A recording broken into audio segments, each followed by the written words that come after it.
The CMO Confidential podcast is a proud member of the I Hear Everything podcast network. Looking to launch or scale your podcast? I Hear Everything delivers podcast production, growth, and monetization solutions that transform your words into profit. Ready to give your brand a voice? Then visit iheareverything.com. Welcome to CMO Confidential, the podcast that takes you inside the drama, decisions, and choices that go with being the head of marketing. Hosted by 5-time CMO Mike Linton. Welcome, marketers, advertisers, and those who love them to Chief Marketing Officer Confidential. CMO Confidential is a program that takes you inside the drama, the decisions, and the politics that go with being the head of marketing at any company in what is one of the most scrutinized jobs in the executive suite. I'm Mike Linton, the former Chief Marketing Officer of Best Buy, eBay, Farmers Insurance, and Ancestry.com. Now, this show is brought to you by Props, our title sponsor. Props is a performance-driven content platform which combines the attraction of creator content with the results of paid media. Instead of impressions and posts, Props takes responsibility for leads and customers. Check them out at props.co. I'm here today with my guest, Josh Golden. Today's topic: vulnerability and personal branding in the C-suite. Two-edged swords. Now, Josh is the CMO of Quad, a marketing experience company, and the creator of Eureka and Three Things, which are video series where he gets to talk to amazing people about the spark of inspiration. Previously, he was the president and publisher of Ad Age and the CMO of Story Worldwide. So we are going to assign him an expert rating on storytelling. Welcome, Josh.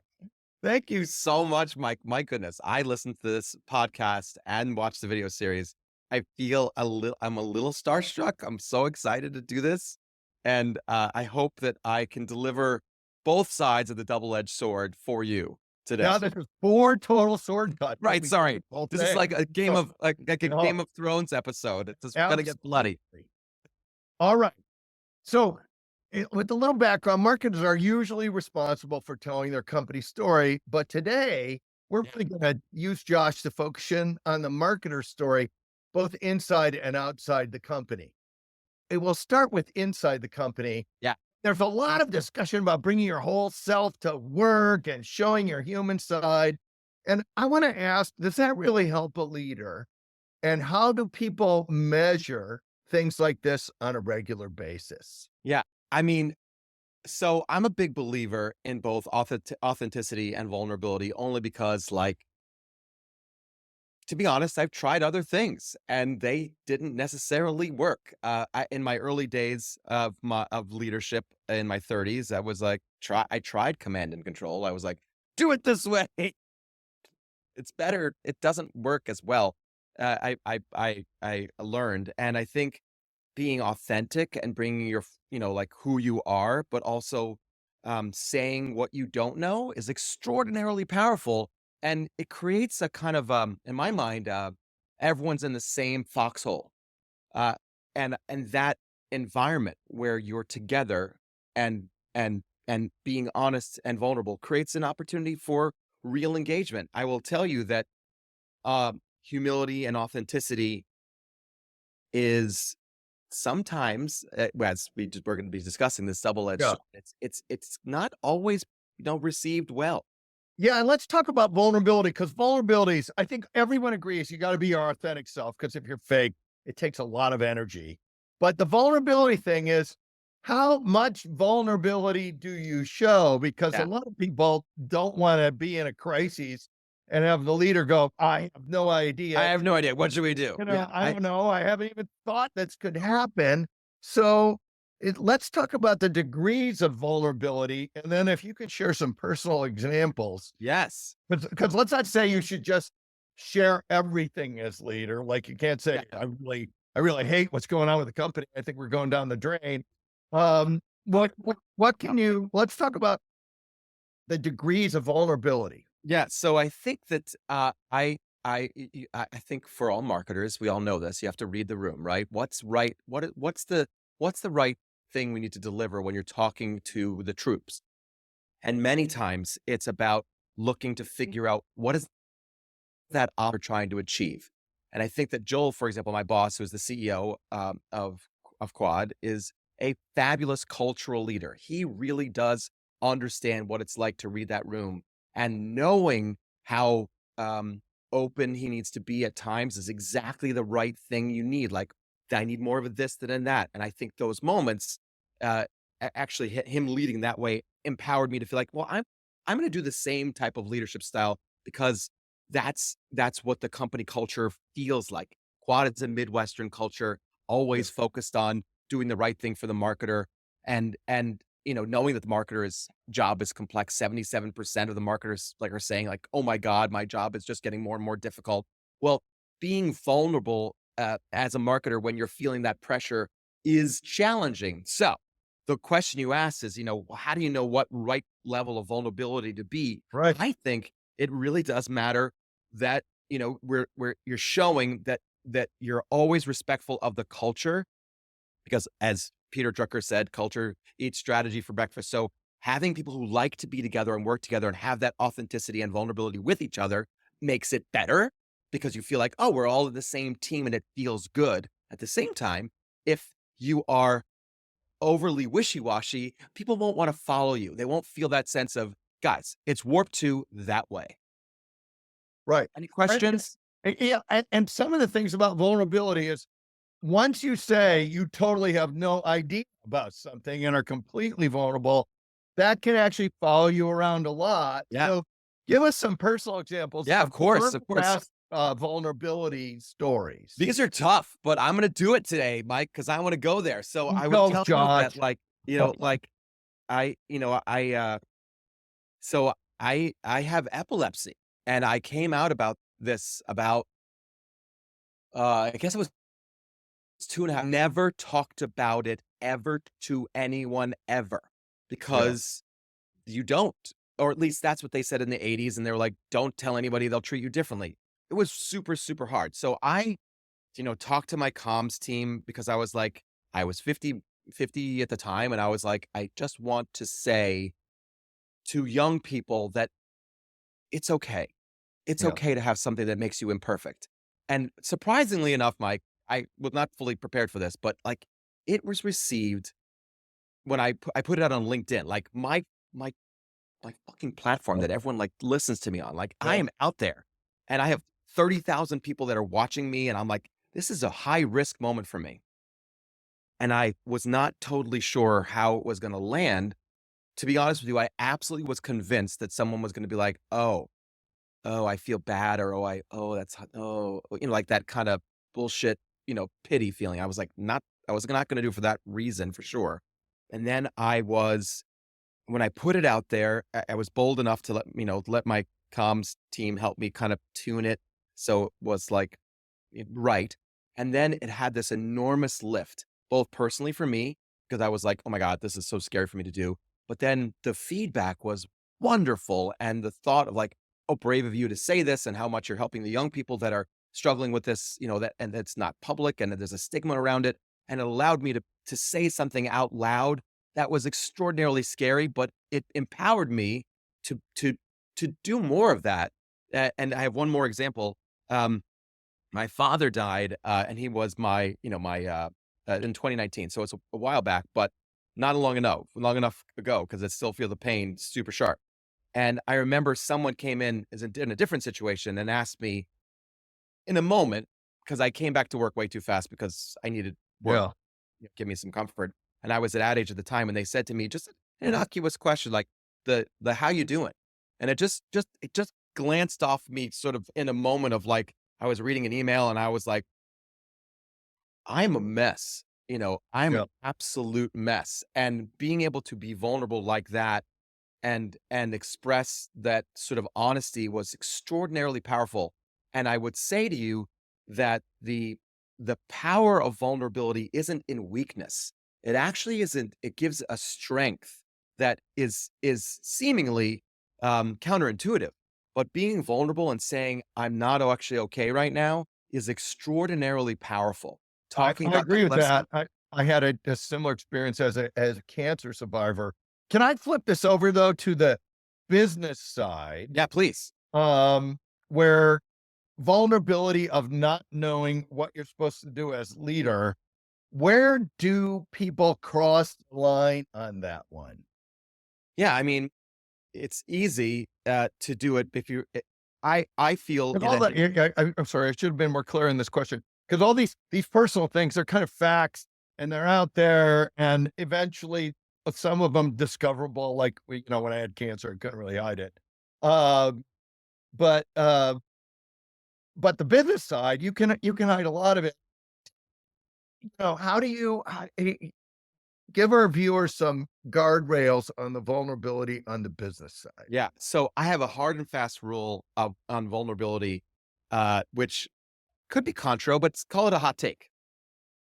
You have to be self-aware about how you're feeling in a moment. I have a thing that I'm passionate about called the 24-hour rule.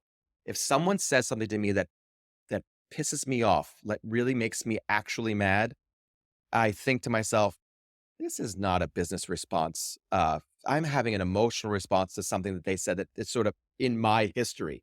Yeah. I have this great story that my father told me when I was older, but my mother went downstairs to make a sandwich, and it was like a cheese on a piece of bread, and she was melting it. And then my father walked down, and then he saw this in the toaster, and then he ate the Muenster cheese that was being toasted. And then for the whole day, they argued about the Muenster cheese sandwich that you stole. Now, were my parents arguing about the cheese sandwich? No, they were arguing about the failing business that was happening, but they needed Muenster cheese to argue. They needed that medium. I would say in business, it's so very easy to argue about the Muenster cheese and not actually focus on the thing that's first frustrating or upsetting. And I say that is a hard and fast rule. That 24-hour rule is really important to follow because it allows you to say, this is upsetting me in a way that is putting a 10 on a 2. I'm responding with a 10, but it's actually a 2. And I think that we really all need to be like, recognize vulnerability is good, but it's not great if you're having an emotional response to something you really shouldn't need to. I think this is a super important thing, which is and I like the 24-hour rule. I have that also, which is you distill the business from the personal reaction, because a lot of times people can just try and piss you off in business anyways. Yeah. How about when your team is saying, "Hey, Josh, we Yeah. need a plan here. What is your thinking?" And you don't have one.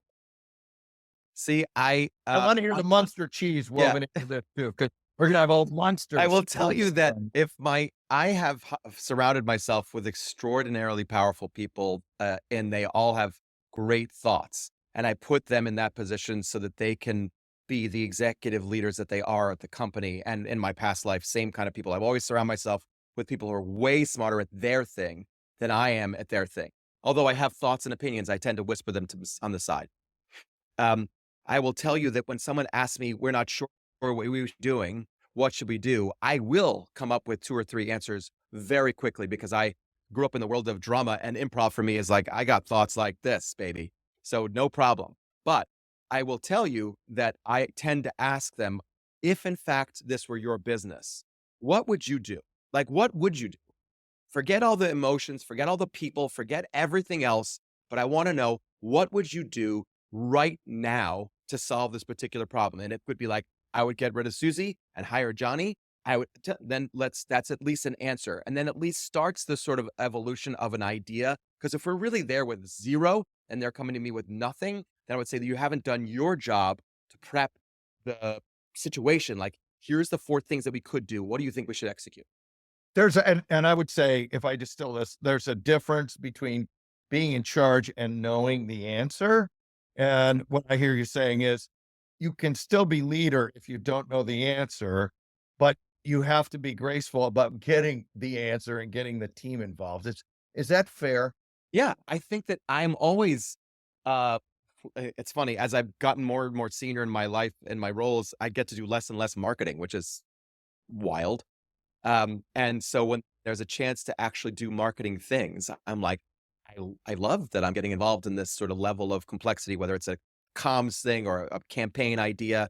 And it's, I would say 0 times out of a million, my team has come to me and says, we don't know how to solve this. They all know how to solve it. Or they all have an opinion, they right? have an opinion for sure, but it's more about me providing, well, how do I structure what it is that we know the answer needs to be and get it through what is a delicate way to maneuver through, the world of corporate America. And I that is much more of my job than it is marketing. Look, we call 90% chief, 10% marketing.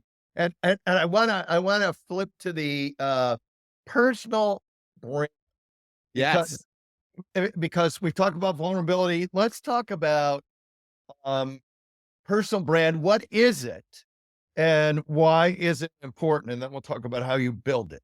Yeah. So personal brand for me is I'm a big believer in the personal brand, because the marketer has, well, so what a personal brand is basically the you part of the marketing role. It's the thing that it's your joie de vivre. It's the thing. And it transcends that makes your company, where you're actually a name Yes. within the I'm a company, name. but also outside the company. You're a Yes. known thing. I'm a known entity. So they want to bring in a Josh Golden, like I'm the person that helps a company go from where it's been to where they want it to go. They want to effectively modernize. I did it at Ad Age when we went from advertising age to Ad Age. I did it, when I was at NBC, when we didn't have a digital function and we stood up the digital function, NBC Universal. All the times I've been brought in to be like, hey, can you do the thing where it gets us from where we are to where we need to be? That's the Josh Golden kind of like thing. Yeah. And so that's my personal brand. I'm that guy that has both enthusiasm, I believe. I wish you would be a little more enthusiastic on Okay, I'm going to show it today on the podcast, but I'm trying to rein it in. And I think personal brand is extraordinarily important, because the marketer's job, as we discussed, and Seth Batlin came up earlier, is we're always in this state of evolution. The marketer is like, do they get to stay and continue doing their job, or do they have to go to there's a new opportunity to do that same thing somewhere else? So my opinion is the personal brand can be a double-edged sword, which is where we're going to get to. You need the personal brand because they need to know, like, well, what can a Josh Golden like object do at this brand? So that's why I got the job at Quad, because they're like, hey, we've been in this wonderful work in manufacturing. Can you get us into, more of the marketing services? Sure, I can do that. I'm going to help you. Here's the problem and the risk. Many times, great and wonderful marketers, personal brand in the teeter-totter is too big, and it becomes the brand. And then the company was like, wait, we are not getting enough of the sunlight. And so the personal brand part of that portion becomes so much that it overshadows the brand. And then you get fired, which is bad. And how do you gauge that? Because, well, you can get a lot of PR if you have a good personal brand. You could be recruited by a lot of companies. Totally. A lot of people inside your company can think, I hate that guy. Because he's really out there building his personal brand instead of working for us. Right. How do you gauge this? How do you measure it? How do you feel it? Read the room, Mike. My opinion is, and I'm endlessly doing this, listening. You have to endlessly listen to, what does the brand need? What does the brand need right now? And if you are pushing your personal story more than you're pushing the brand story, then that's mistake number one. Mistake number two is, I have wonderful people that work with me and work for me. If you're feeling that it's more about you than it is about the people that work for you and with you, then you are pushing your things too much. So 2 things: you have the opportunity to put your personal brand into service of the brand. Like, I'm here as a representative of Quad. I'm not here as representing Josh Golden. I'd love, if I could make the rest of this all about Quad, I totally would. I recognize you wanted to talk about vulnerability. It's not going to happen. It's not going to happen, Josh. I know. But I'm telling you, like, my inclination is to endlessly bring up Quad because I love this brand. I'm passionate about this brand. And I am always balancing how much me, how much Quad. And if you as a brand advocate are not thinking, how much am I going to be balancing things that make me famous and things that make my brand famous, and always erring on the side of, I want to make my brand famous more than me, that'll always help you and keep you in a good stead with people that are inside your company saying, yeah, he talked about himself a little bit, but most of it was about the growth of Quad. Well, and I think that's also make sure you get famous because you are building your brand versus do your job well. two rules I have had, which is I try and find somebody, at least one or two people in the company that will actually tell me Yeah, the truth. And that's the true. second thing is when in doubt, don't do the personal brand stuff. If you think it's too edgy or you think you're out on that edge, just don't do it. Because once you get to a place where the company thinks, gosh, it's all about Josh and it's not about Quad, That then I mean you get fired or people start undermining you. But tell us what happens when people get too big, their personal brand gets too big, and then yeah. how to recover from it. Yeah, I will tell you that when you hear a marketer say, I did this and I did that and I did this and I did that, those people are in danger, danger Will Robinson mode. It's really bad because you feel for that person as you're watching them, on stage or doing their thing. And like, I know you did that work, but you didn't really do it. So I would say that if your personal brand is bigger than the company brand and you feel that teeter totter is misaligned, you have to make certain that you are working very, very hard to reorient yourself and make certain that the opportunity for visibility for the brand becomes tantamount, that you soften all of your visible exposure and go and push heavy into that because you've misweighted it. You can still fix it. I think you can still fix it. But the double-edged sword of it is you need to make certain you don't diminish yourself so much that you lose your power, but you need to push endlessly on the opportunity to make the brand at least more famous than you. But in true deference to marketers out there, we all have to use our own brand and the brand that we work for, and we have to balance it. But it is a balancing act. I'm not going to say it's easy. So I hear you saying you're in a movie, but the main actor is always the company you work for. It is. You are always in a supporting role. Yes. The other thing that complicates that, though, at least from my perspective, is a lot of marketers get to do really cool things. A bunch of people go to sporting events or That's great. picnic or con or whatever, and you're already out there usually doing pretty cool things. If you're self-aggrandizing from that space, it just can put a target on you. Yeah. How do people manage that when they get to do cool things or they get a lot of press? Other So than that's making the best sure thing you're supporting actor. Yeah, the best thing to do is not to go and Yeah. set the people that when you say the word we, you mean these people.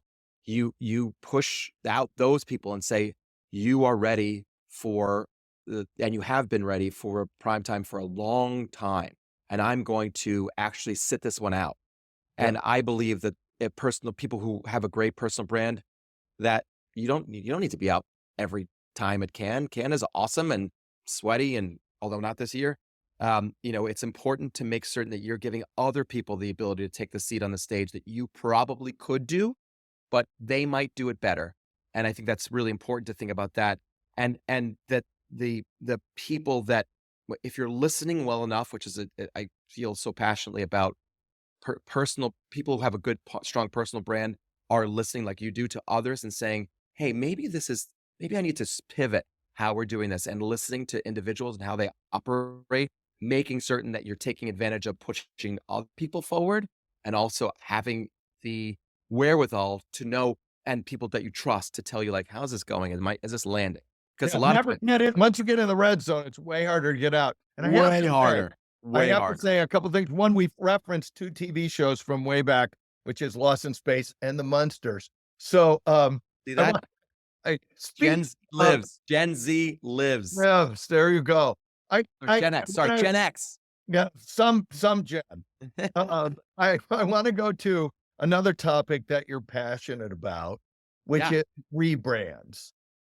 And let's talk about CMOs and rebrands, because you've been in a lot of rebrands, and let's talk about how you think about that, especially if you're a name or a famous CMO. Yeah, I mean, it's the standard move, right? You come in the job and you're like, first thing I'm going to do is fire the agency and rebrand the company, because that's what a marketer is supposed to do. Just so you know, before we go on, I've never fired the agency when I've come in, ever. I think that's a bad sign, but go ahead. I think that unfortunately it is a little bit of the move. I don't know. I'm trying to think. I don't think I've ever done that standard move, but I will tell you, when I came into Quad, Joel Quad Rachi, it's not like I could change the name of the company because it's connected to their last name. There, So that wasn't going to happen. But what we had was a very interesting conversation about the value of signaling to the marketplace a change, because that's what my job was, to help that happen.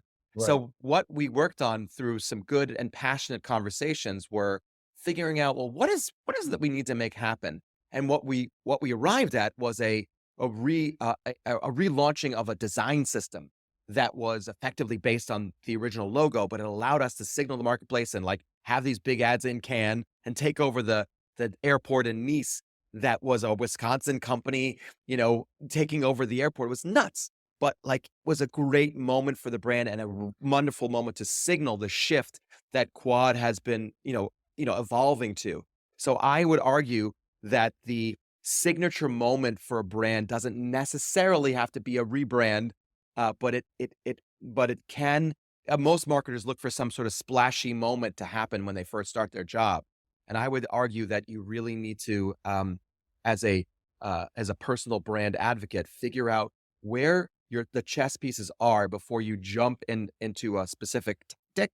And I have found that many times, you might decide to move out your rook first, and then or your knight first, and that becomes an opportunity to the temperature of brand is perceived in the marketplace. Hey, let's talk about rebrands, because one of the things a lot of companies want a rebrand.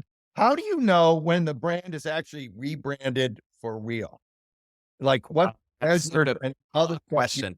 Hot take. So we just saw Jaguar rebrand, and I remember back in the I think it's late '90s, the Tropicana rebranded and they unrebranded.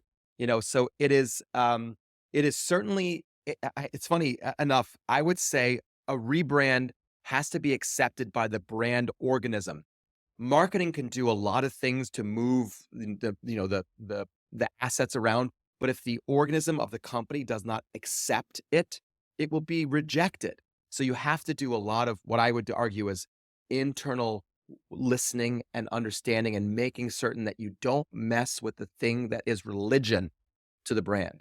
For example, for Quad, our Quad bug, the logo that represents the entirety of our company, is this. This is the bug. You can't mess with the bug. It's 53 years old.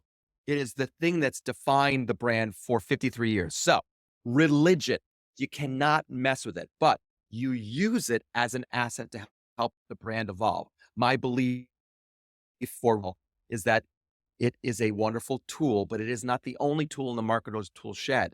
They need to open their eyes and look at other opportunities that might exist for them to have to recognize the goals of what they're trying to achieve with the partnership. And I will add one thing to that. I think a bunch of people think the rebrand is done when the effort hits the marketplace. But what I hear you saying, and I support it, is the rebrand isn't done until the consumer accepts it and the company accepts it. Exactly. And it's a long process, and it allows you to have that. The activity, you can't confuse the activity with the outcome.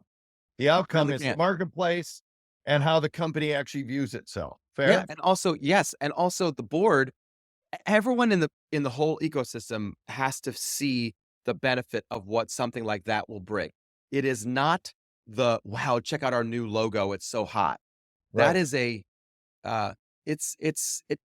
I doubt any marketer would ever say that is the thing that's their signature thing. It's never going to be that. It's, well, why did you do that? Why did Jaguar do this? Well, there was a big reason. Why? It's because the company had become a little invisible. So they wanted to become visible. I would argue, well, whether or not you like the new branding or not, it doesn't matter, because it's a conversation now, and it's become now even talked about on this podcast, right? So this work that marketers need to do is just a piece. It's a sliver of it as the actual design piece. I think Jaguar is an excellent example of, fine, you did a step. Right, one thing. We will see how the marketplace company actually reacts to that, but you have a long way to go before you've rebranded Jaguar. And absolutely, there are different opinions. We all know that brand has extraordinary longevity. Sorry for interrupting. Extraordinary longevity with wonderful brand that we all recognize as an actual animal in the jungle, and now it's changed to type treatment. So that's an interesting first step. Let's see what you do with it. What really happens. Yeah, let's see what happens to the old users and the new users. Yes, I mean, it's an interesting story. So we are getting towards the end of the show. We have our traditional last question. Oh, okay. I'm ready. All right. It's two-parter. You can take one or both, but you must take at least one. And it's funniest story you can tell on the air and or practical advice we haven't discussed yet. You can take one or both. I got to tell you, I can't tell it. I've in my latter years, Mike, I've learned that a filter is important to have, but I have some. We hate filters on CMO. Just let her rip, John. Let me switch to practical advice. I saw my friend Charlie Fiordalis just post something recently on his LinkedIn, and it was about 10 things he wished he knew before he started his job in marketing and advertising. And I will tell you that I talk to a lot of young people, and I teach classes at NYU and Columbia, and I have this strong opinion about gratitude. And unfortunately, the younger folks don't really ascribe to this philosophy. And I think it's really important to have it said. When someone does something for you, at whatever level they happen to be, whether they're a boss or a huge Uber person or just someone down the street, showing and displaying gratitude, whether it's in a thank you note or a deep appreciation or something that you do for them, is extraordinarily important. And I will tell you that I am so passionate about this that I literally do not hire people if they don't send a follow-up note. I know, contro, but like if someone does not send me a note to thank me for my time, and I meet with everybody that comes into the Quad organization on the marketing side because I give a shit about the culture of the people that join. And if they do not have the wherewithal to say, hey, Josh, thank you so much for your time. I really appreciated this part of the conversation and what you said about where we're going and what the company is doing, blah, blah, blah, blah, blah. Thank you, Harold.